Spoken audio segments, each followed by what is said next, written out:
I have nothing to say about that. I'm just presenting it without comment.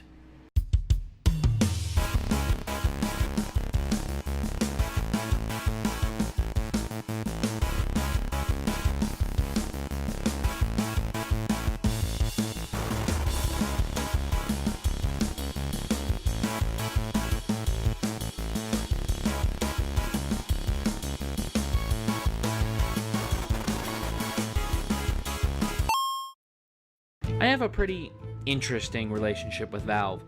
On the one hand, I like the nature of Steam, and who couldn't really, but on the other hand, I truly hate that they are hands-off and nasty things can creep up and corrupt the entire point of the program. It seems like Valve is trying to address that particular criticism of late, as the past few months have seen some significant changes made to the popular buying platform. The most one has garnered enough talk to warrant some discussion on this little show of mine. If you haven't heard, Valve has aggressively changed its system regarding the reviews of titles that come directly from Steam users. Whereas before anyone who owned a game on Steam could have an impact on its overall review standing, now only reviews by users who have obtained the game directly from the Steam storefront can have an impact on the game's overall score. Now, to the casual Steam user, this might not seem like a huge deal at all, and it might even make sense. After all, why wouldn't Valve want reviews to come directly from people doing business in its own system? However, things are a little bit more tricky when you take into consideration how much game distribution has actually changed in good part to Steam's existence. While Steam is a proprietary system, it's fairly open in terms of distribution. Game makers can provide keys directly to users, or allow another service to sell keys for shared profit just as if they were on Steam. This manifests itself in different ways, all of which help cause a conundrum that was created by the review change. First, we have other sellers, such as Humble or G2A, though G2A is sketchy as Monopoly money, so let's not talk about them right now. These sellers make a majority of their money off the selling of keys, basically becoming a middleman that also runs sales counter to Steam's own. Additionally, these sellers can create interesting business models. For example, I myself actually like purchasing from Humble because I can offset some of my money for specific charities, and their theme bundles allow me quite a bit of discovery in the games that I play, #NotSponsored. Second, game makers have the ability to distribute keys themselves, and they implement that power in different aspects. Some like to sell the keys directly on their site and will even encourage potential buyers to go this route, because while the key is still for the Steam platform, it's not being purchased there, so Valve doesn't get as much of a cut. And the codes allow for perks for devs going the crowdfunding route, and they can provide copies of the finished product immediately to their supporters. And I should be clear, Valve doesn't seem to have problems with these methods, except for maybe G2A, but the usefulness of keys can be unscrupulously used as well. Mentioning G2A before, which has been under the scrutiny of reselling stolen Steam keys, would make potential reviews moot, even if unintentionally. In addition, many less than honorable developers have been using the distribution of free keys in exchange for positive reviews on their game's Steam pages, and for greenlight votes. These folks also give out other games' keys for these reviews, which definitely breaks ethical boundaries. How could a review ever be considered honest if favors have changed hands like that?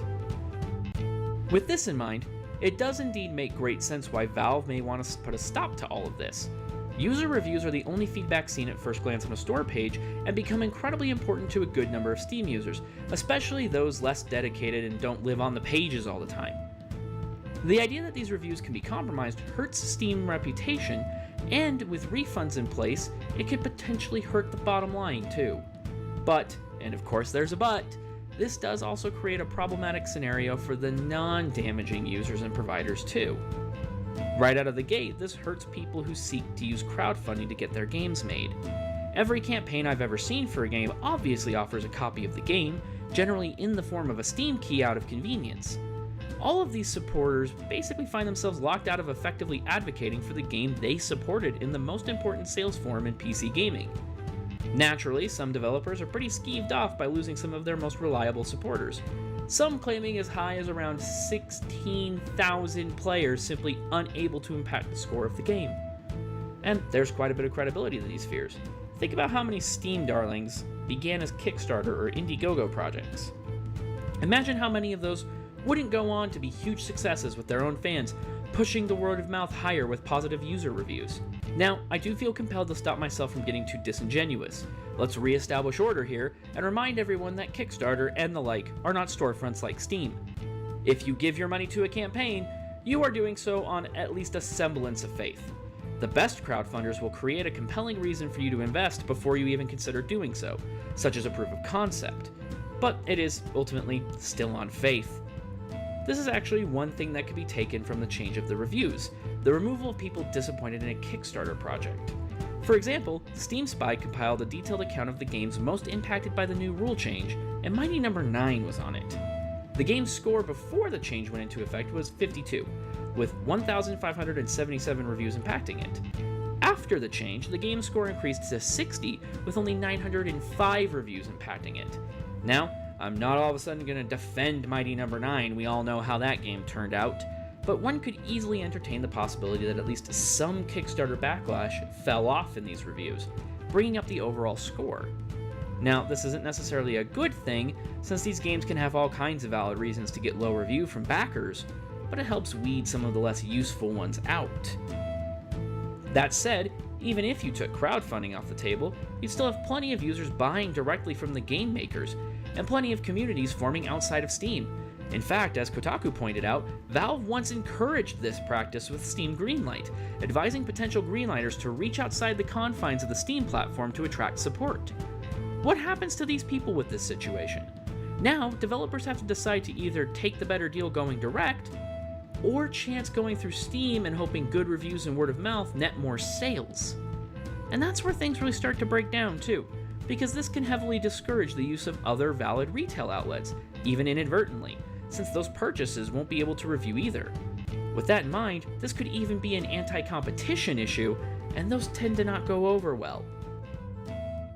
Amazing how something so simple as customer feedback could be so complicated, huh? Additionally, there's one final wrinkle that we haven't talked about yet: Steam customers. This likely will turn out to be the most important factor, meaning, of course, no one really wants to talk about it. It's understandable, given that to do so you have to step on the toes of the consumer, and no one really wants to do that. And this show finds itself often more than not on the side of the players of video games than anything else. But guys, we need to have a come to Jesus meeting about things. See, while shady devs trying to buy reviews is definitely an issue, it would be far less of an issue if less people were okay just taking keys for reviews in the first place. Just because it's free doesn't mean it's right.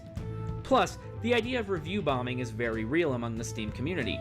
A group can just decide it doesn't like a game for whatever reason, especially if they take issue with the game or its makers and have nothing to do with the actual details of the game. And then there are people who don't really want to be helpful with reviews at all and just want to try to be funny. Now, that can be humorous when well done, but most are just in bad taste or not funny at all. As much as we may not want to hear it, we are easily the biggest problem in the equation.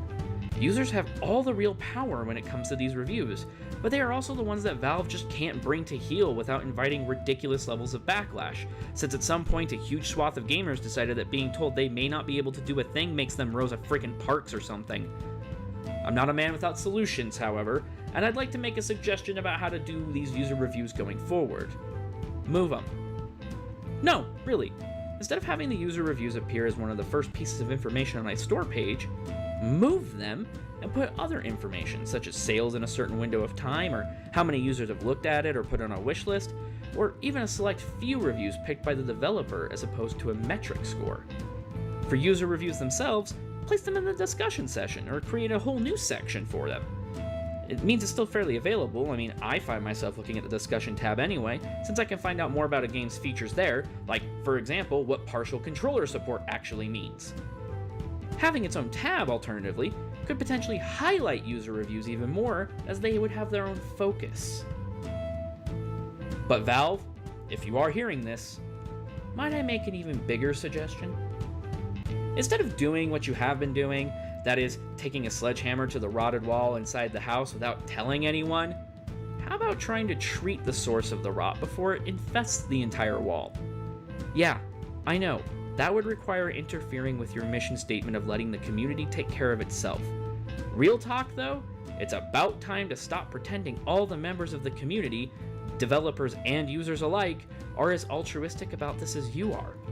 No, it's not your doing that a bunch of uppity YouTubers decided to put together a gambling ring based on your microtransactions, but you failed to enforce your rules about those microtransactions. You may not want the responsibility of things like that, but that particular situation wouldn't have gotten nearly as bad if you had actually put forth the work the first time. A little moderation can go a long way to preserving what's left of the Steam experience, without catching the people who do play by the rules completely off guard. There's no need to push away the community you hold so dear to clean up what is, beyond anything else, your mess. Now, that's going to require some effort, Valve. But it's not like you're making video games anymore.